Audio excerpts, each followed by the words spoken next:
Bismillah ve salatu ve selamu ala Resulillah ve ala alihi ve sahbihi ve men vala. Celaleddin Suyuti rahmetullahi aleyhine Halifeler Tarihi namlı kitabıda biz Abbasilarnınki en mühim sultanlardan, halifelerden, mustansirniki hayatı bilen tanışıp çıkıyatkan. Biz hem de bugün bu adamniki devirde ölüp ketken meşhur şahslar hakkında toxtulup ötümüz. Bu kişininki zamanısı ölüp ketken en meşhur büyük Allamilden İmam Abul Qasim Rafi'i diyen kişi. Abul Qasim Rafi'i özü Qazveynlik. Qazveyn yani hazırkı Türk diyarlarda tutuşuda Hicriye 555 yılı tuğulup Hicriye 623 yılı yani miladiye 1226 yıl ölüp ketken. İsmi Abdülkerim ibn Abil Fazl namıyla meşhur. Özü hem de Şafi mezhebindeki en büyük ulemalardan sanıldı. Hem de Qazveyn aynı vaxtda hem de Esbahan iqlimiga tutuşuda hem de. Bu adamla İmam Allame, İmamul Mille ve Din, Hüccetul İslam ve Müslimin, Şeyh-i Şafi'iyye, Alimul Ecem ve Arab deydiğen müştak dağınık katta ilmi ulvalları var. Özü şu devirdeki dağınık hadis uleması, hem usul fıkıh uleması, hem fakih, hem mujtehid, mufassir, muarrih, Şafi mezhebindeki öz zamanındaki en katta büyüklerden sanıldı. Bu adam fıkıh bilen hadisini birbirine juğurup, juğlap düşengen ve şundak bir düşenç edip bağan meşhur bir ulema. Bu adamdan biz nemiş ki Rafi'i deymeyse, bu adamdaki atabovlusu Rafi ibn Hadiş diyen bir sahabı olgan. Şu sahabı tutuşudu. Bula keyingi mezgilde şu Rafi ibn Hadiş'ninki balları belki aynı devirdeki şu Arap işgalet hareketleri zamanısı boz gerek. Töt halifeninki devirdeki. Şu zamanlarda şu asbahallık berip yerleşip kalgan. Şoňlaşka bunu Rafi'i deymiz. Rafi ibn Hadiş diyen ait büyük kat sahabe. Ama bu adam özüne ait ilimliki bilimdalık bilen Asbahanda tonulgan. Fakat Esbahallam emas, şu bütün Müslüman alimi tonulgan büyük bir şahıs. Şafilarının hatta muftisi dep mundaq mı deyilgen.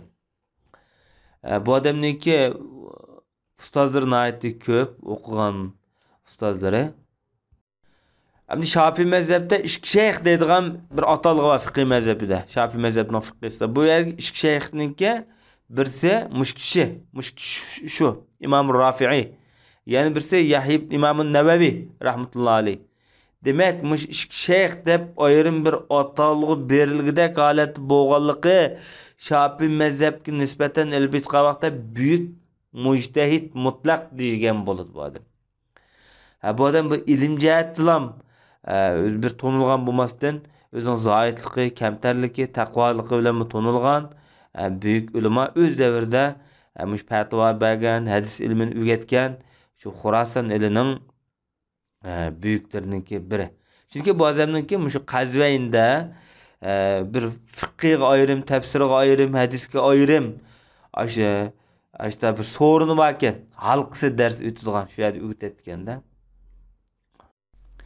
Bu adamniki Şerhul Veciz namlıq Gazali'ninki bir kitabı yazgan, Fethul Aziz namında bir yazgan şerisi var.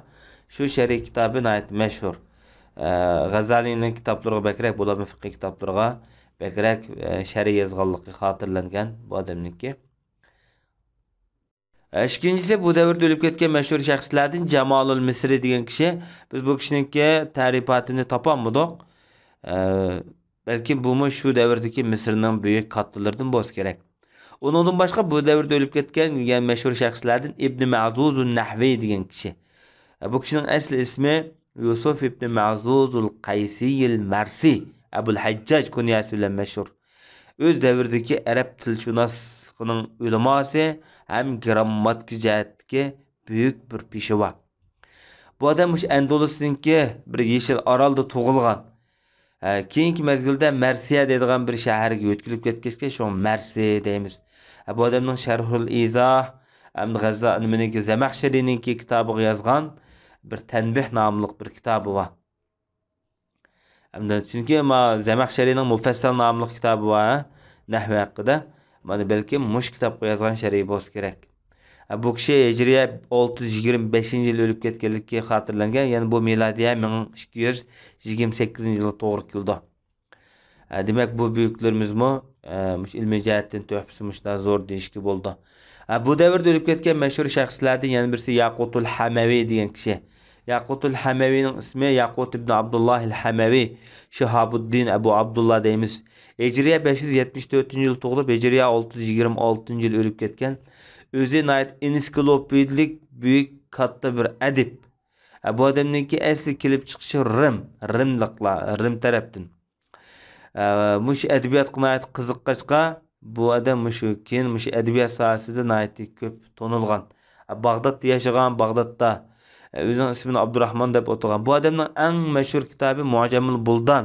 Har qanday o'quvchida bo'lishi tegishli muhim kitob bu. 4 tomliq kitob bu. 6 tomliq chiqqan Mu'jamul Buldan. Bu hem tarixiy hem shundaqda jo'grafiylik nayati muhim kitoblarning biri. Bu adamniki yana bir kitobi va Mu'jamul Udaba nomli bir kitobi. Bu edebiyatchilar qomusi deydigan bu kitobning ayeti mashhur. Bu adam asli qul bo'lib, balkim shu qulluq asosida bir xizmatchi bo'lgan bir savdogarniki. Shu bu savdogarning shu quli turish jarayonida bu kitobni qiziqib keyin bu savdogar bu adamni bir bo'shtib shuni olib yetilib ketgan dedi. Bu adam Hijriya 620-yili o'lib ketgan. Hamda bu adamning bu kitobni yozish jarayonida bu adam shu Xorasan, hatta Mavran nahriga yaqin yerligichilik bu adam bağan. Berib shu yerda bütün İslam dünyasına oylanıp asasen şu yerdeki ameliy turmuşlarını, kögellerini, şu yerning coğrafiyalik tağ tizillerini hemmisini yazıp çıkan bu kitapta. Bu Allame büyük esli Mavran Nahr Türkistan rayonlarıgacha berish arzusi bo'lsa kerak. Taza şu Xorasan ilida, Herat, Merve Türkmenistan'da hazırkı mesela.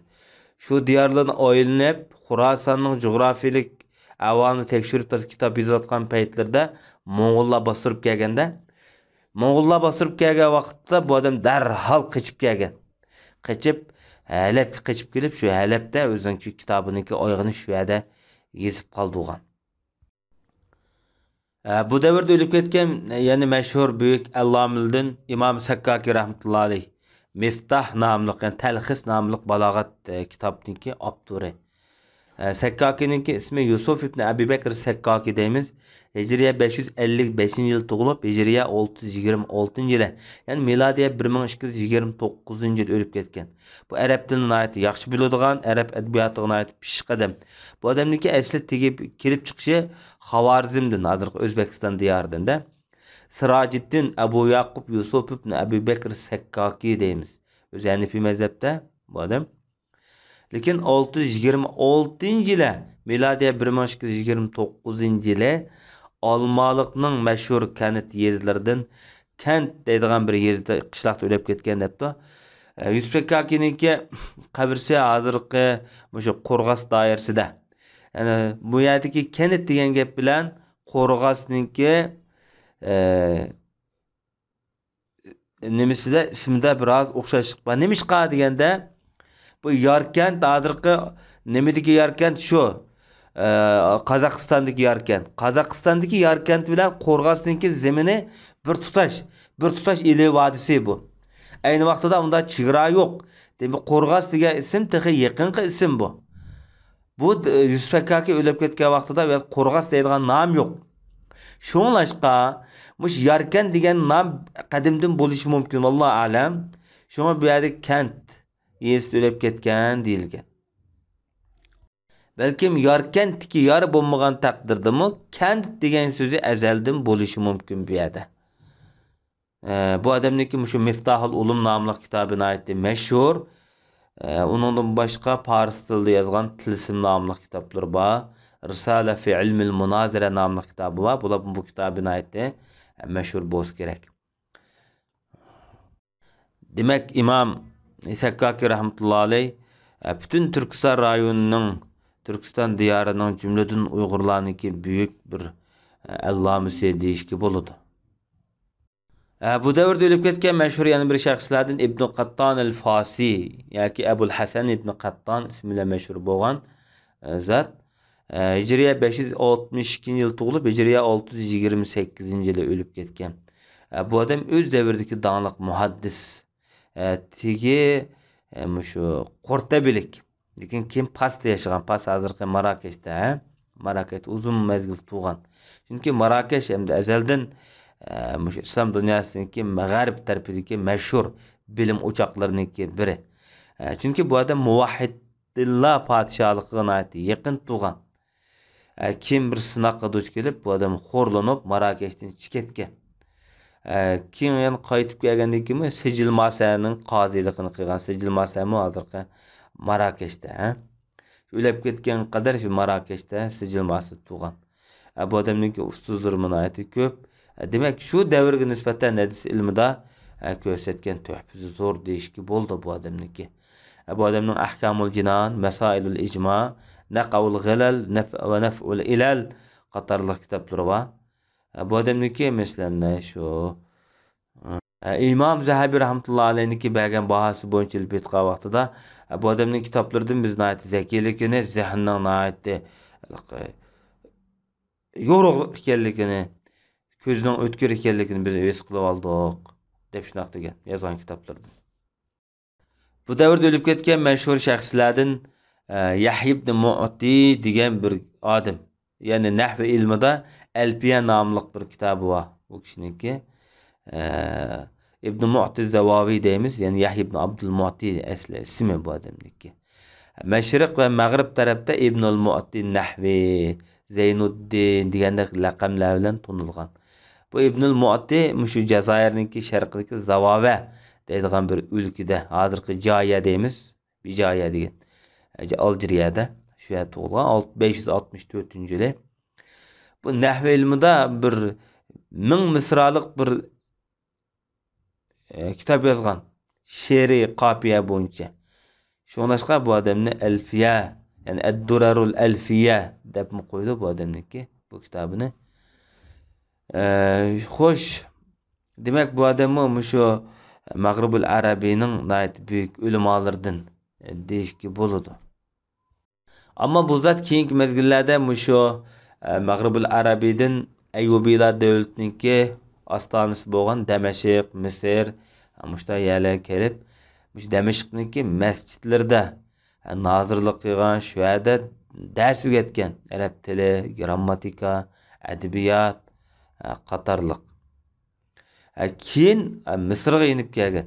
Misrda Umar ibn As jamisida ta o'lib ketgan qadar shu yerda dars o'qitish bilan shug'ullangan.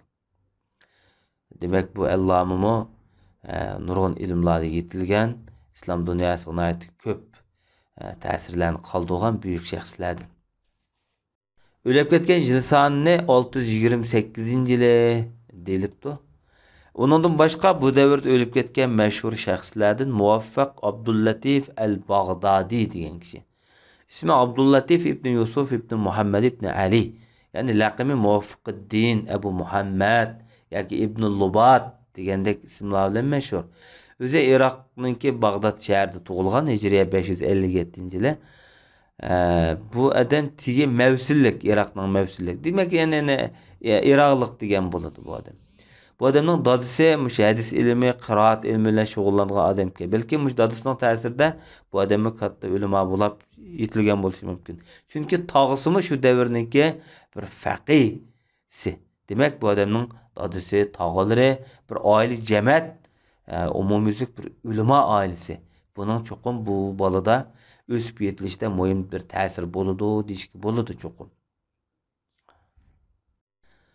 Bu kishi shu tasavvuf kitoblarini ko'proq, falsafiy kitoblarni ko'proq o'qiganda qiladi o'zining kichik vaqtida. Shuningdek o'zining hissiyoti kuchli, andin zo'q, pallaga qarab, masalan, o'zingizda zo'q ilish tarafini kuchlikkan, zo'q ola oladigan odam ekanda. Shuningdek bu odamningki shu til tarkibi go'zal.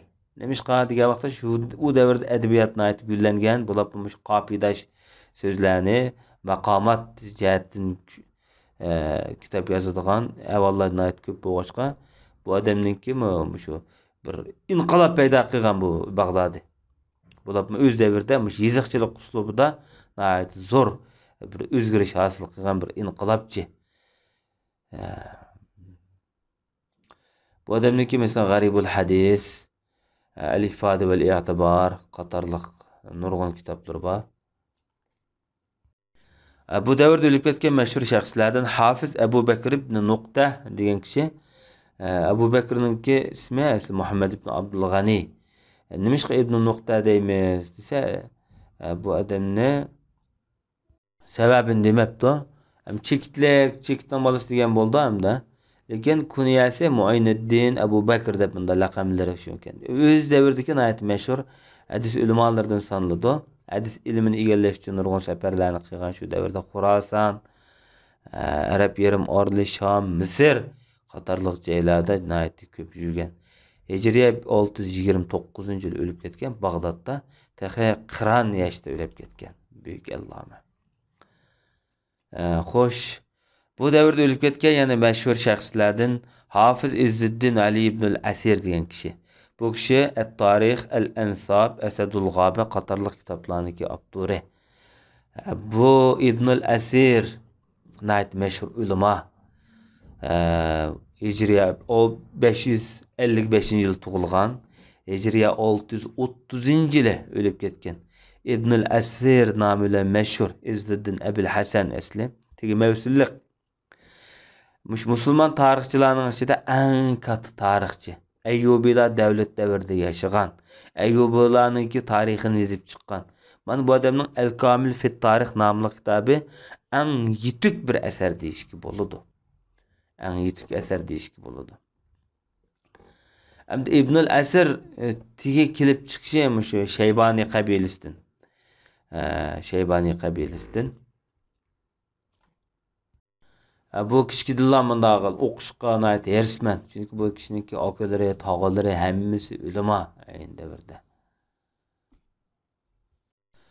Ba'zi ustozlar mesela hajga chiqqan bo'lsa, bu odamni tan hajga chiqib, o'sha hajga birish jarayonida, qaytish jarayonida nurg'un ulumolni o'qib, o'ziniki bilim qurilmasini nihoyat oshirgan.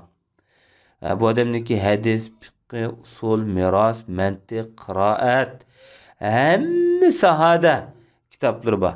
Bular bu hadis ilmi bilan tarix ilmida nihoyat bak cho'nqurlab tushgan. Bular andimish nasab ilmidimi? Bular bu sahobalarning tarjimalari haqida Usudul G'aba degan kitobi nihoyat mashhur bu odamniki.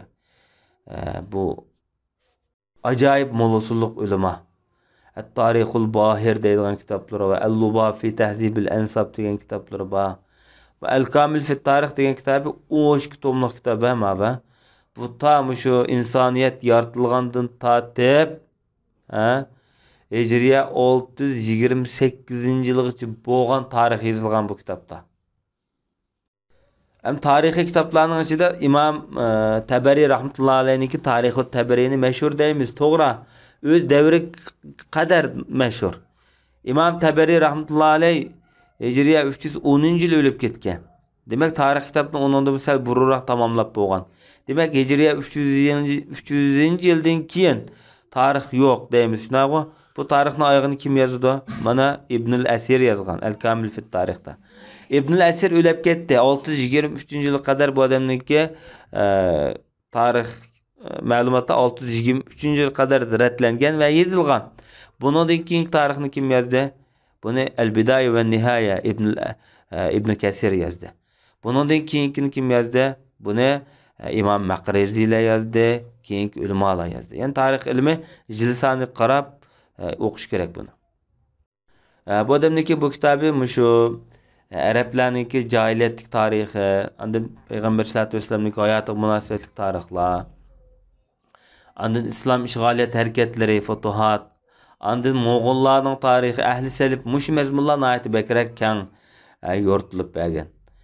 Bu adam to'g'riliq biz teximini aytib ko'p mazmunlarga erishmoqchi bo'lsak, bu odamning Al-Kamil fit Tarix nomli kitobini o'qisak nihoyat bak yaxshi, bak huzur, ey vallah ma kitobni cho'qim bir o'qib qo'yinglar, Al-Kamil fit Tarixni. Huzur. Onundan başqa bu davrda ölüp ketken meşhur şəxslərdən İbn Uneyn şair degan ulama. Bu kishi Hijriya 549-yılı tug'ilib, Hijriya 630-yılı ölüp ketken. Yani miladiya 1232-yılı to'g'ri keldi.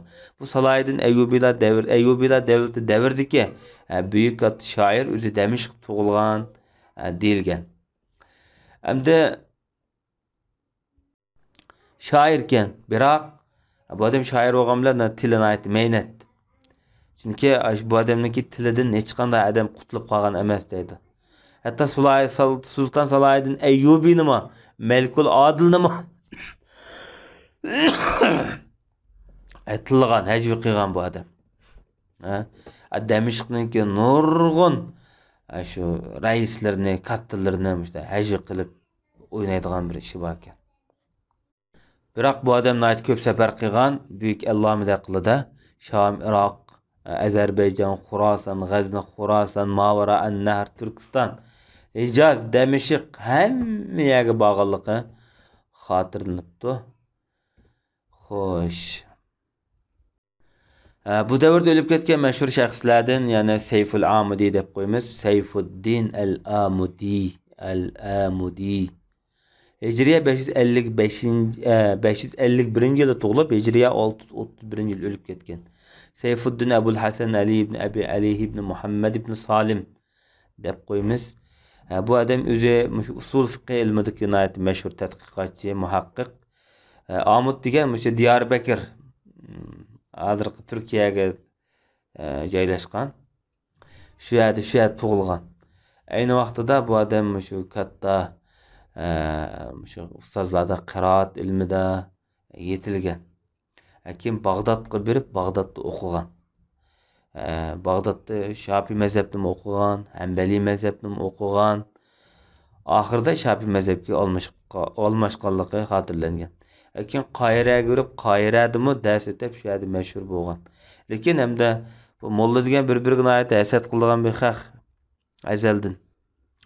Shu davrdami shu Misrning ulamolar bu odamga hasad qilib, mutaassiblik qilib bu odamni aqidasi buzuq, bu falsafichi bu deb patumay Misrni tashlab oxirat Damashqqa qaytib ketib, shu Damashqda o'lib ketgan bu odam.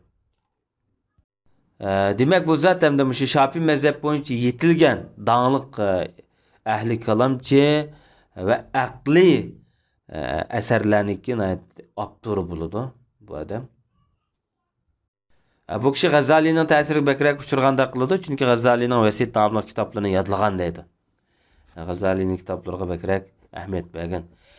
Usul fiqh ilmida masalan Al-Ihkam fi usul al-ahkam degan kitob bor. Hozirgacha shu Azharda va shu doktorlik bosqichdagi bolalarga darslik qilindi.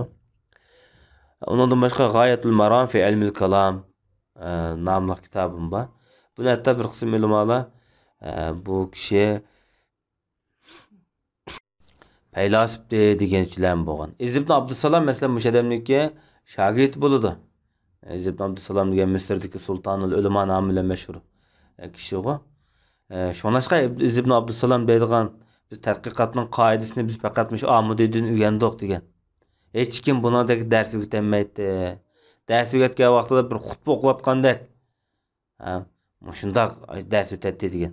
Bu shogirdning bergan bahasi bu. Hatta Ibn Abdussalom deydi, bir zindiq islomga nurg'un shak shubhalarni tashlagan bo'lsa, bu bir munozir qilishga mushulan bo'ladi yaraydi degan. Chunki munozirning butun shu xamotirchi mushunda bati degan bu odam. Hatta Sabt ibn al-Javziymi o'z zamonasida usul fiqh ilmida, ilmul kalamda buningdek bir odam yo'qdi shu zamonda deydi. Mana mush ihkam fi usulul ahkam, abkarul afkar degan kitoblari mashhur deb mana sifatlagan. Bular abkarul afkar degan mush tavhid ilmida, ya'ni ilmi kalam tariqati bo'yicha yozilgan kitob bo'lsa kerak. Bu 5 tomlik asar deyilibdi. Bu kishiningki 20 dak kitoblari borligi qayd qilingan, lekin bizga hozir tanishlik bo'lgani hozir shu G'oyatul Maram fi ilmil kalam bilan Abkarul afkar fi usuliddin, al-ihkam fi usul al-ahkam 3 kitobini aytdi. Bizga hozir qadar tanishlik hamda. Bu davrda o'lib ketgan yana bir shaxs İbn Fazlan deyilibdi. Bu İbn Fazlan degan ikki birisi mashhur Ahmad ibn Fazlan deymiz. Bu degan Hijriya 4-asrda o'lib ketgan odam bu. Ay Bulgariyaga borgan, Türk diyarlariga borgan bir odam bu. Bu buro o'tgan odam. Lekin mayadiki İbn Fazlan, Muhammad ibn Fazlan deydigan bir odam 627-yili yaşıganligi xotirlanibdi. Bir jizya oladigan ishga mas'ul bo'lganligi xotirlanibdi. Balkim shu kishi bo'lishi mumkin. Demak, bu kishi amal tutgan büyük bir kishilardan. Bu davrda o'lib ketgan yana bir mashhur shaxs Umar ibn Fariz degan kishi At-Ta'iyya nomli bir asarninki avtori. İsmi Sharfuddin Umar ibn Ali. O'zi Sofi shoirlardan biri. Nəhayət məşhur Sofi. Çünki bu adamniki she'rlarining ko'pinchisi mush ilohiy ishqni sifatlaydigan she'rlar. Shunga bu kishini sultonul oshiqin, oshiqlarning sultoni deb sifatlangan. O'zi hozirgi Suriyaniki Hamadin keyingi mezgilda bu odam Misrga ko'chib ketgan. Bu odam 576-yilda tug'ilganligi xotirlanibdi. Shafiy mazhab bo'yicha yetilgan, Ibn Asakirda hadis o'qigan. Keyingi mezgilda mushu zoitlik yo'lini tanlab, tasavvuf ilmi bilan bakrak shug'ullanib, mushu Makkaga qaytib kelib, Makkaning yiroq-yiroq vodiylarida shu yerda yashab, yolg'iz mushu ilohiy muhabbatni tasvirlab nurg'un she'rlarni yozgan. Bu odam hamda 15 yilda mushu kishilarga oralashmagan deb bir safar qilib chiqdi, bir Makkaga haj qilma deb ketgan barobar 15 yillik odam bilan yashab bakmagan debdi. Bir jilg'ida yolg'iz ayrim o'zining ibodati bilan yashab, mana mushada o'zi feyz ilib, o'zining mushu ilohiy muhabbat tasvirlangan she'rlarini mushu zot mushada yozgan. Yani demak bu odam o'zining qalbini, o'zining nafsini, ruhiy dunyosini tinglab, shuni she'r orqali ifodalagan buyuk bir kishilardan bo'lsa kerak. Bu kishiniki qabrisi hozirgi Misrniki Muqaddam tog'da, Hijriya 632-yil, ya'ni milodiya 1235-yil shu yerda o'lib ketgan. Bu odamniki shu ilohiy ishq tasvirlangan bir she'ri bor ekan, buni o'qib qo'yaylik.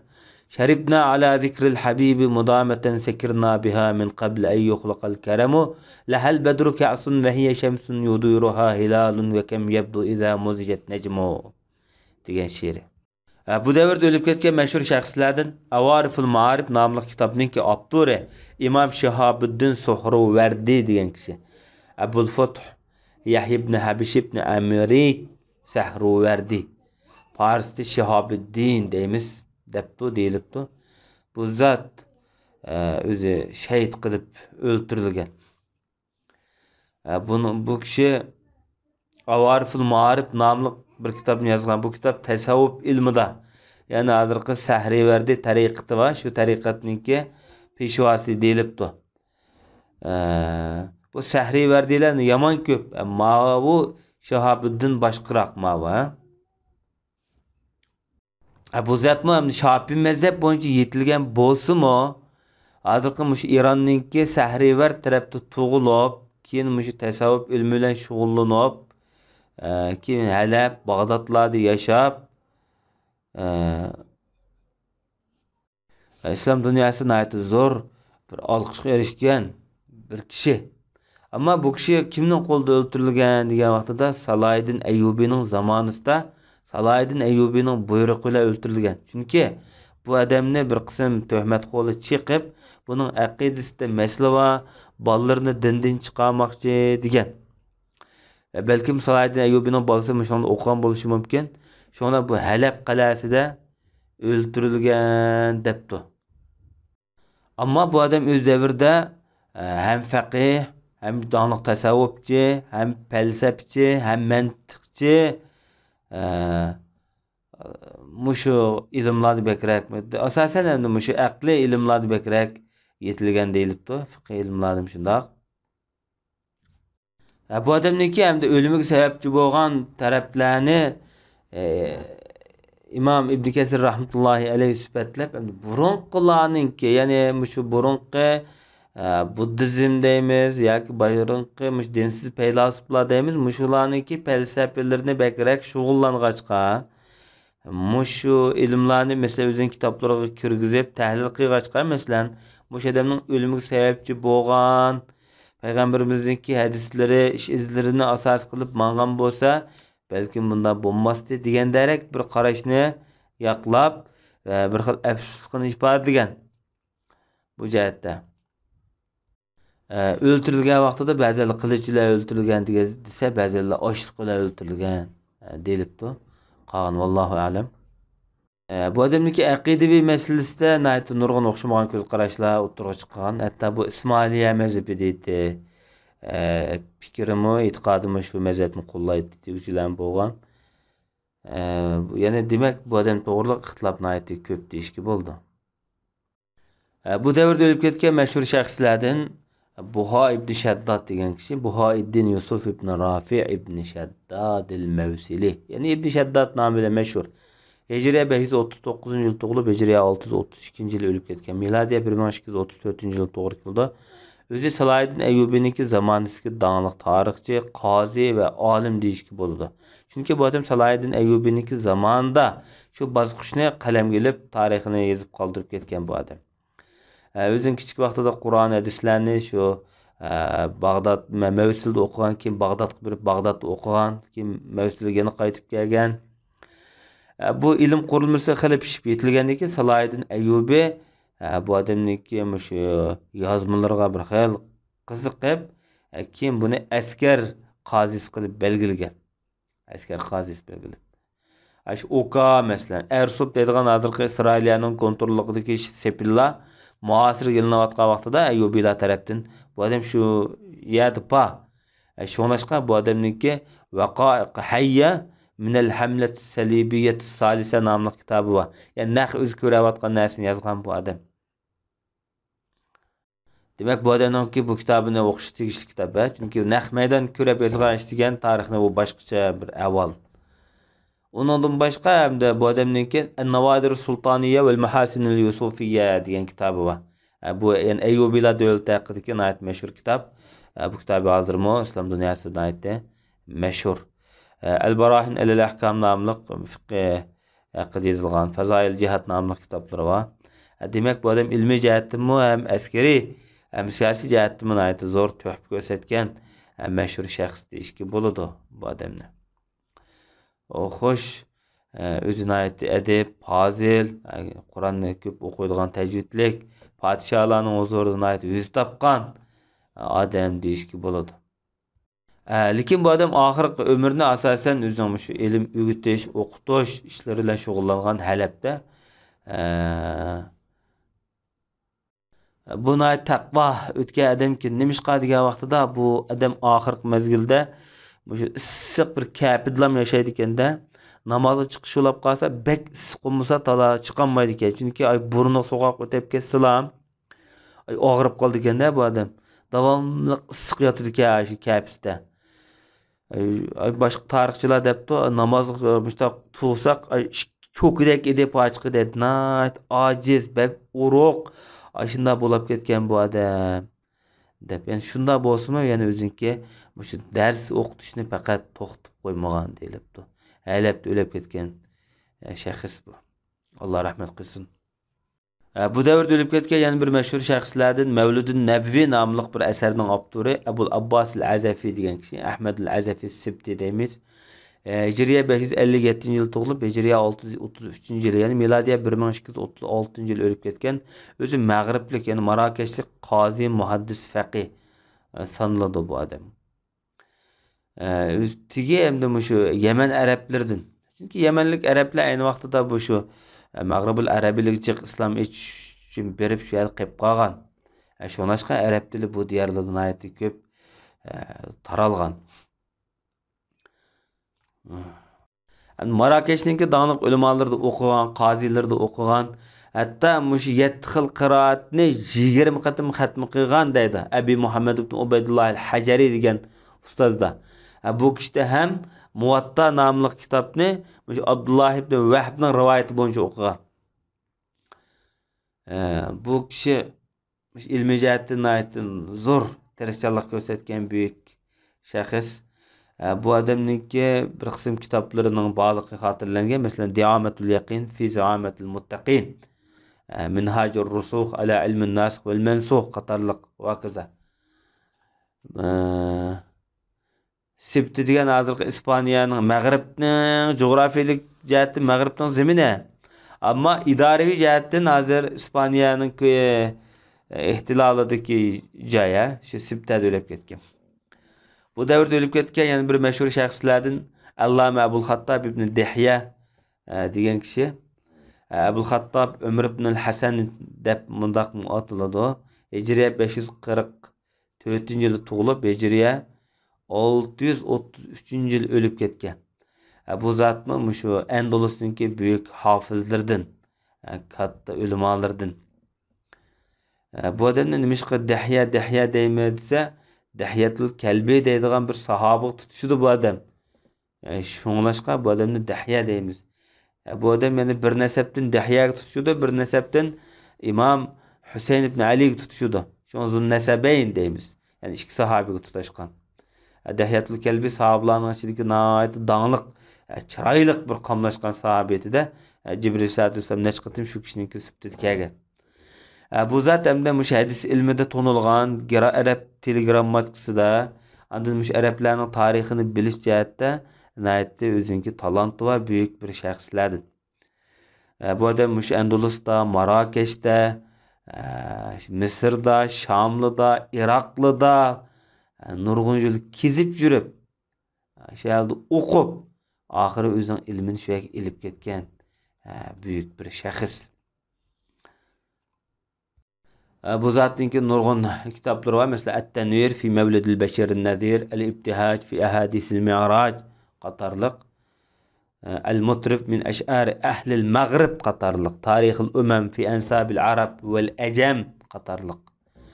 Lekin bu kishimi oxiri Qoirada o'lib ketganligi xotirlangan. Bundan boshqa bu odamniki yana bir aksi var ekan. Abu Amr ibn Dihyatul Kalbi ismi bilan mashhur bo'lgan. İsmi Osman ibn Hasan. Bu kishimi o'zi muhaddis, alloma o'z davriniki. Oksi bilan birga tan o'qigan deydi. Nurg'un shu ustozlarda ikkisi savoqlashib o'qiganligi xotirlangan. Bayatning beshida o'tgan Ibn Nuqta degan ulamoning deyishicha, mushu odamniki İmam Termiziyni Iskandariyada bir kishida o'qiyotganligini ko'rgan edim deb sifatlabdi. Endi madam o'zing yani insiga yoki qargan vaqtida nihoyat ko'p anglagan odam ekan bu jiq narsalarni. Ammo o insi aksi Abayatning Abul Xattob degan nihoyat mijazi nihoyat mardona sehi, andin isel, andin nihoyat aqlliq, zakilik bilan mashhur ekan. Madam bo'lsa o'zi nihoyat zohid odam ekan. Bu kishi 630-yil o'lib ketibdi. Demak, shu Oqufku ikkisi bir jiqpaq qilmaydigan odam ekanda yosh. Bu davrda o'lib ketgan yana bir mashhur shaxslardan Al-Iktifa fil Maghazi nomli kitobning avtori Hafiz Abu Rafi ibn Salim al-Kilai degan kishi. Sulaymon ibn Musa ismi bilan mashhur. Hijriya 565-yil tug'ilib, Hijriya 634-yil. Ya'ni milodiya 1237-yil o'lib ketgan mashhur muhaddis, tarixchi, adib, shoir, Andalusniki buyuk bir notiqi. Bu odam ham qiraat ilmidimi shu davrniki dangliq ulamosi. Qur'on ilmidimi dangliq, tajvid ilmidimi dangliq, aqli va naqli she'riy pallada munoyatda mashhur ko'zga ko'ringan. Uning ustiga hadisda hofiz, hadisning usullarini, yo'llarini nihoyat yaxshi biladigan, san'atni yaxshi biladigan, ravilarni yaxshi biladigan, jarh ta'dil ilmini yaxshi biladigan, xatti uningdan go'zal, buning tangdishi yo'q ulamoat dedi. Adabiyot tarixda dengizda, balog'at, fasohatda bir cho'qiti deb sifatlangan. Buna mashhur ulmolikqa xotirlanibdi. Bu endi demak Andalusniki buyuk nihoyatda kattalarning biri ekan bu kishi. Bu adamdaki 25 parçadaki eser yazganlığı hatırlangan bolsunmu, lekin muş El-İktifa fi Magazil Mustafa ve Salasatul Hulafa namlıq muş kitabı nayet meşhur. Bu kitaptan bizimki savaqdaş bolalar Cami İslami'de tahqiqlagan magistrlikqa. Bu 4 tomlik kitap nayet yaxshi yazılgan. Peygamberimizin tarihiga nisbeten elbette vaqtida bek nayet mükemmel yazılgan kitaplarning ki biri deyishki bo'ldi. Hamda ulamolar bu kishiga baho bergan vaqtida bayatong'idek fasohatlik, adib, muhofiz, mujavvid degandek men bayam deb o'tgan shu bahoninki hammani beribdi. Bu kishi mush 70 kirgan vaqtida mush Andalusniki odamlarni kenik ergashtirib chiqib mush İspanyollarga qarshi jihad e'lon qilgan deydi. Yani bu adamniki davrlarda şu İspaniyadan bir qism yerlari masalan İspanyollarning qo'liga o'tib bo'lgan paytlarda buluni aytib qisilib mush Mag'rib tarafga kelib qilayotgan mush Valensiya mush taraf bildi shug'ullanib turayotgan paytda. Mush G'arnata eng oxirgi qatim tashlab berilgan yurtqo hamda. Musulmonlarniki shu ojizlagan paytlar shu. Bu adam mush urushda bayroq ko'tarib, shu bayroq ko'targan peti 634-yili 70 yoshida şehit kılıngan. Bu adamninki şu tarixini ve şundaqla şu urushini tasvirlagan İbnül Abbar degan ulama süpetlep şu şehitlerini ve muş ustazni mundaq bir şiir o'qibdi. Biz bunu o'qib o'taylik. Saqallahu ashla'an bisafhi anishatin sawafihu tazjiha siqalul ghamaimi ve ma bazalu illa nufusan nafisatan tahinnu ila al-ukhra haninar rawaimi. Salamun ala dunya iza lam yaluh biha muhayya Süleyman ibn Musa ibn Salimi. Bu adamın ismi şu. Yamanin kala'iyyun namahu ilal ula tamamun havahu qabla aqdi tamaimi. Mana şu can vermek din yolunda, Xudo yolunda can vermek yaman ters bir gap. Bu can emmedemnin cin ağırıydı. Bu Xudo yolunda can vermek degenge naati sap iman ketadigan, onundan başqa kuchli iman ketadigan bir ish ma'lum. Şoňlaşqa şu jihadi hareket bilen şog'ullanadigan kishilarga mayli ularniki yo'li xato bo'lsin, mayli to'g'ri bo'lsin, shu qilib ularniki bir botirligini cho'qim izhor qilish kerak. Nimishqa degan vaqtida bu jon bermak yomon ta'sirga bu Xudoga o'zini atamoq degan odatli kishi emas. 10 koy ya bir 10 dolar pulon atab baqarsan Xudoning yo'lida. Jonni atayotgan gap, nech million pul xarjlab, nech million dollar xarjlab, eslikasi saqqayta oladigan ashta bir havsi var, tanni ataatida. Hamda manhajda usulda xato ketish normal ish mesela. O bir siyosiy xatolik, o ayrım avval, ama bu şehadet, bu şehitlik, bu urush, cihat meselesi nayeti kuchli iman talep qildigan, aning qalb pokligini bek talep qildigan. Bu o'limga yaqinlashgan sira buning qalbi bunda halqulab uçudu. Erishga halqulab uchish boshlaydi buning jini. Shehidlikka yaqinlashgan sira. Bu davrda o'lib ketgan yana bir mashhur shaxs Ibn Shava degan bir shoir. Bu şu öz devrdeki dağınık şairlik hatırlanıptı. Haleplik ama Şiati dep 635-yili ölüp ketkenligi hatırlanıptı. Yani bu adamdaki bir 4 tomluk yoğan bir divanı var ekan hamda. Divan deganimiz hamda şiiri toplamı. Bu davrda ölüp ketken yani bir şahıs Hafiz Zekiyuddin el-Berzali degan kishi. Bu kishi 577-yil tug'ilib Hicriye 636-yil ölüp ketken. Mufidul Cema'a mı dep koymuş. Özü İspanya'nınki işbirliğiydin. Özüne ait davamlıkmıştı. Sefer ölen cihan kezip yürüydiğen dağınık muhaddisi. Şu öz devrininki. İskenderiye'de yaşayan, Kahire, Mekke Mükerrem, Demişik, Mısır, Khurasan, Nişapur, Mevsil. Ahırmış Demişik'te makan tutup şu yerde köygen keçkerlerinin hemmisini yezip hatır kaldığı adam bu. Kabirsi hazırkı Suriye'ninki Hamada.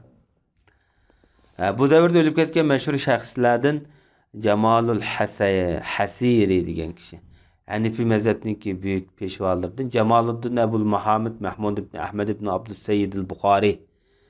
Hijriye 546 yıl tug'ilib, Hijriye 636 yıl o'lib ketgan bu zot. O'zi Buxoroda o'qigan, Buxoroda yetishgan ilmda. Bu adam işte dersini, ilmni kichik vaqtda o'rganmabdi. Shu ilm ol debdi. Bu hamda qiron vaqtida ilm o'rgangan. Agar bu kichik vaqtida o'rganib qolgan bo'lsa, shu zamonining bir yutuq marjasi bo'lib qoladi dedi. Dangliq bir peshvosi bo'lib qolgan bo'ladi debdi. Sahih Muslimni o'rgatgan shu keyingi mezgilda. Munozirga pishqan adam. Ders o'rgatgan, munozirda nurg'un danq qozongan, fatvo bergan. Akin Damishqlarda turgan, mesela Nuriddin Zankiniki Madrasatun Nuriyada ders o'rgatgan bu adam 611-yilda. O'zini aytdi taqvo, diyonatlik, bir xil hurmatga sazovor büyük bir adam. Nimish bu adamni Hasiri deymiz? Borchi degan gap qo'y bu. Buxoroda bir bor sotgan dukani bormikan deyman. Shu yerga nisbat berilib shuna degan bu adam. Bu zatninki qabrisimi shu Damishqda tug'andek turdi. Chunki maqabir Sofiya degan shu Sofilar qabristonligi degan bo'ladi. O'lib ketgan vaqtida shu butun xaloyiq Damishqliklar shu tağutun ko'tirmiz deb qistan olib ketgan dedi. Bu tarixiy kun bo'lgan deb xotirlanibdi. Bu davrda o'lib ketgan mashhur bir shaxslardan Şemsul Huvi degan bir kishi. Şemsuddin Abul Abbas Ahmed ibn Halil debdi. O'z davrininki nihoyat dangliq qozisi va ilmi kalamchi. Selçuklar davrida tug'ilgan Ozarbayjonning Xuva degan yurtida. Shu yerda o'sib yetilib, shu yerning ulamolarida o'qib, Xorasonda. Faxriddin Raziyniki dangliq shogirdi-da bu odam. Masalan, Tatimmat Tafsirul Qur'on degan kitobni shu Faxriddin Raziyning tafsirininki oyog'ini o'sha yerda yozib qoldirgan. Keyingi mezgilda shu Damishqniki qoziligini qilgan, bu odamning hozir qadar qo'lyozma shaklda saqlanayotgan bir qism asarlari mavjud. Bu Ozarbayjon deyishniki nima deyishimizda ma'vo hozir Irondagi Sharq Ozarbayjon, Sharq Ozarbayjon. Shu yerda tug'ilgan. Bu davrda o'lib ketgan yana bir büyük Allama İmam Harrali degan kishi. İsmi Ali ibn Ahmed ibn Hasan ibn İbrahim el-Tajib el-Harrali Marakesh, yani Marakeshki dangliq ulama. Bu kishi shu Marakeshningki eng büyük kishilardan bo'ladi. Yani bu kishilar Andalusluq. Andaluslarga ketgan, Andaluslarda yashagan musulmonlar shu yerda bo'lgan vaqtida. Ata-bovlari mesela şu Musa ibn Nesir'nin askerleri bilen bağanken Harrali ailesi şu Andalus'ta yerleşken. Şuna başka Andalus'ta Harrali deydigan bir cemaat şekillengeninde şu paytlarda. İmam Qurtubi de o'qiganligi xotirlanibdi. İmam Qurtubi şu danliq tafsirniki olibdi. Bu kishida bir xil tasavvuf yaqin bo'ladi deyilibdi. O'zining axloqida, o'zining fikri yetilishida. Mansurninki yozuvchisi bo'lgan. Mansur degan shu Andalusniki shu davrdagi danliq shu qo'mondonlardanki biri. Biz bu odamniki shu kitob yozgan kitoblari qarab ilm qurilmasininki naqadar kattaligini bilalaymiz. Shu fiqh ilmida bo'lsin, tavhid ilmida bo'lsin, buningda kitob yozganligi xotirlanibdi. Ma'qulatul avval deb mantiq ilmida kitob yozgan. Ilmu tabiiyat va ilohiyat nomli kitob yozgan. Chunki shu tabiat ilmini, ilohiyat ilmini yaxshi biladigan kishi ekan. Chunki Ibn Sinaning kitoblarini ko'p o'qiydi deyilibdi. Maliki mazhab bo'yicha bir fiqh kitobning borligi, miros ilmida Al-Wafi nomli bir kitobning borligi xotirlangan. Hadis ilmida shundoq, tafsir ilmida Miftahul Babul Muqaffal nomli bir kitobning borligi xotirlangan. Tasavvuf ilmida arab tilida bir yaxshi kitoblarniki borligi hatırlangan. Bu adamdaki kitaplarının ba'zileri hozir kitapxonlarda bor. Ba'zilari qo'lyozma shaklida saqlangan. Xo'sh. Bu davrda o'lib ketgan mashhur shaxslardan Hafiz Abu Abdullah ad-Dubaysi, Muhammad ibn Abil Maali, Said ibn Abi Talib degan kishi. Bu kishimi Vasitniki, ya'ni Iroqniki dağlıq muhaddislardan, hem tarixchi, hem Şafi mezhebniki büyük faqihlardan sanıladi. Bu adamniki nihoyat yaxshi kitapları bor. Hem de Abbasiylar davridagi nihoyat dağlıq tarixchi deyishga bo'ladi. Nurg'un tarixiy asarlarni qoldirib ketgan keyingi tadqiqotchilarniki mo'l manbasi bu kitoblar. Bu adamniki kitoblar ichida masalan Zeylu Tarixi Madinati Salam nomli kitobi bor. Ya'ni bu Bag'dodniki tarixi Bag'dodga ergashma qilib yozgan. Tarixi Vasit nomli bir kitobi bor. Mu'jam-i Shuyuq deb bir kitobi bor. Bu kitoblar asosan tarix ilmida yozilgan. Bu kishi 637-yil, ya'ni milodiy 1239-yili Bag'dodda o'lib ketganligi xotirlangan, nihoyat og'ir kasallan deyilibdi. Alloh rahmat qilsin bu allomaga. Bu davrda o'lib ketgan mashhur ulamolardan, shaxslardan Ibnul Mustawfa, Abul Barqat ibn Mustawfa degan kishi. Muborak ibn Ahmad deymiz. Hem o'zi vazir, hem tarixchi. Hijriye 534 tug'ilgan, Hijriye 637-yil o'lib ketgan, milodiy 1239 to'g'ri keldi. Bu kishi hamda Muzaffariddin Ko'kböreniki zamonasida Erbilning vaziri bo'lgan. Muzaffariddin Ko'kböre deydigan dаңlıq bir Türk qo'mondan o'tgan Erbilda. Iroqningki Erbilda. Shu odamning vaziri bo'lgan ekan. Bu davrda o'lib ketgan mashhur shaxslardan Ibnul Asir al-Katib degan kishi. Ya'ni Ziyaul Ibnul Asir Sahibul Masl Sair degan kitobning avtori. Hijriye 558-yil tug'ilib, Hijriye 637-yil, ya'ni milodiy 1239-yil o'lib ketgan. Bu kishi bayatın gapni qilgan Ibnul Asirniki fikrlari bo'ladi, Şu El-Kamil fi tarixini yazgan kishiniki fuksi bo'ldim abi. Şu akıllarından qaşıda o'qigan, Qur'on yodlab, hadis o'rganib, shariatda, adabiyot jihati talantini aytdi zo'r. Sultan Salahiddin Ayyubining zamonasida vazir bo'lgan bu kishi. Keyin Damashqqa borgan ekan, Damashqda Sultan Salahiddin Ayyubining o'g'li Malikul Afzalning qo'lida ishlagan. Uzun mezgil. Lekin hamda aloqasi keyin Salahiddin Ayyubining o'g'li bilan aloqasi buzilib, asta maxfi tashlablam Damashqni. Asta qochib kelgan. Aylab qochib ketdi keyin. U yerdimi jiq turib bo'lolmay, ondan shu Mahmud ibn Izziddin deydigan shu Seljuk podshosiningki bir adabiyot yozoqchiligini qilib bergan. Keyin xalifaning qishig'i bir elchi yo'lab shu Bag'dodda o'lib ketganligi xotirlangan. Bu odamniki Al-Maslus Sair fi Adabil Katib ve Şair nomli kitobi eng mashhur 2 tomlik asar. Mushu yoziqchilik faniga munosabatlik hech qanday bir iz qo'ymay hamma narsani yozgan deb sifatlagan bu kitobni Ibn Xallikan rahmatullohi alayh. Bu odamniki masalan Al-Vashful Marqum fi Halil Manzum nomli bir kitobi bor. Bu kitobimi yuqori kitobniki bir bab buni ayrim nashr qilingan bo'lsa kerak.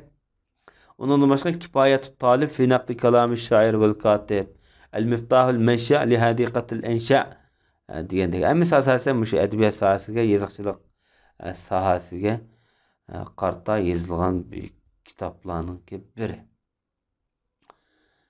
Xo'sh, bu davrda o'lib ketgan yana bir mashhur shaxs Ibn Arabiy. Ibn Arabiy İbnul Al-Arabi deb kelsa, bu ahli sunni vel jamoaning Maliki mezhebining büyük peshvosi G'azzalining shogirdi. Ammo Muhiddin Arabiy deb kelsak, shu Ertuğrulning kinosida chiqilgan Ibn Arabiy shu. Bu Ibn Arabiy tigi Andaluslik. Bu ikkilisi Andaluslik rastaqa. Ikkilisi. Bu mu nayt dağlıq tasavvuf ulamolarning biri Şeyhul Ekber deb atıldı. Sopalar Şeyhul Ekber deb deyiladi. Hijriye 558-yil tug'ilib, Hijriye 638-yili miladiye 1240 yılı ölüp ketken. Bu adamdaki kabirsi hazır Suriye'de. Suriye'nin Demişik'te. Endoluski Müslüman ulemalınki en devirdeki ruhani uleması sanılan peylası olup keyinki mezgilde muş Arap diyarida yürgen. Bu adamның 800 parçadek eser yazganlığı hatırlangan. Bunun fakat 100 parçalam qag'ini yo'qolib ketgan. Bu adamniki yazgan kitapları xilma-xil sahada. Bunun ham laqmini aytijik bu adamning Şeyhul Ekber ibn Eydu, Raisul Mukaşifin, Behruz Zahir, İmamul Muhakkikin, Sultanul Arifin deb hem sopalarniki bergen namları aytijik hamda. Özü İspaniyaniki bir feylasufları, şairleri degan namları var bu kişinin. Bu kişiniki mush e'tiqodida o'xshamagan fikrlar o'ttirib qo'yilgan. Bir qism mo'tadil iqimdagilar bu odamga uzr bayon qilgan. Yo'q, bu odam bunda xato gapni qilgan emas deb. Ammo bir qism ulamolar bakrak ahli sunniy val jamoadagi shu salaf aqidasidagilar bu odamni zindiq deb sifatlagan. Lekin shu Suriyaning ulamolaridan Sheyx Ramzan Botila bu adamga nayet yuqori baholarni berib keladi. Qolgani vallohu alam. Bu adamniki Tafsir İbn Arabi deb bir kitobi var, 2 tomlik. Futuhatul Makkiye nomli kitobi var. Fususul Hikam. Mana shu Fususul Hikam degan kitob, Futuhat Makkiye degan 2 kitob nurg'un ixtiloflarni terib etgan. Mush adamning aqidasiga zindiq deb baho berishda asosiy rol o'ynagan kitoblarniki biri.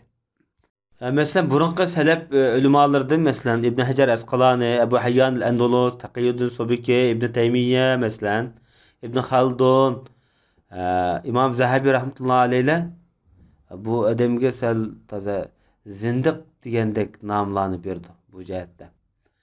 Ama İmam Şevkani rahmetullahi aleyh sal sukut turib olgan. Men yosh vaqtimda men to'g'riliq hatta bu zindiq deb yozib ekanman.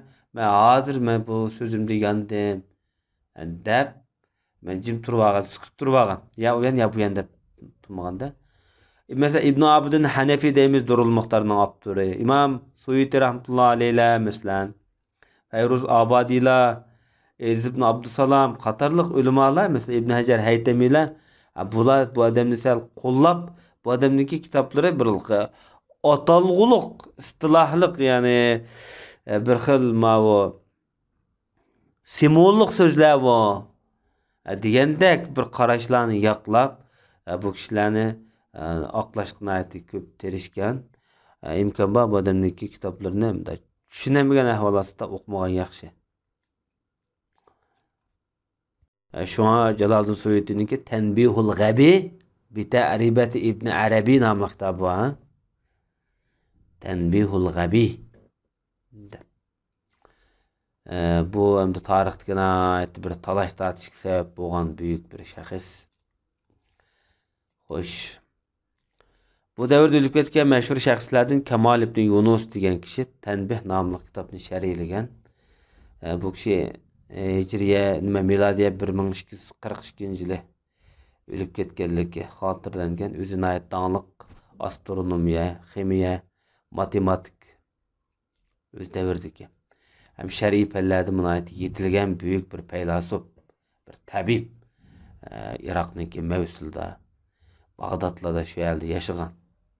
Bu zot bo'libmi shu hisob matematika nazariyasi nihoyatda kuchli. Hazır kadar güçlük o'rni va asosi va büyük shaxslardan. Bu adamniki Kitab fil usul, Kitab Uyunul Mantiq, Asrarus Sultaniya qatorliq kitobi va fiqh kitob jihatda masalan bu kitobi Tanbih nomli bir kitobni 2 tom qilib sharhlagan ekan. Shuningdek buni Sharhut Tanbih deb sifatlangan. Bu davrda o'lib ketgan shaxslar bundan munoyat ko'p, ammo kitapta kaldırılganı muşunçilik. Ve sallallahu ala nebine Muhammed ve ala alihi ve sahbihi ecmain.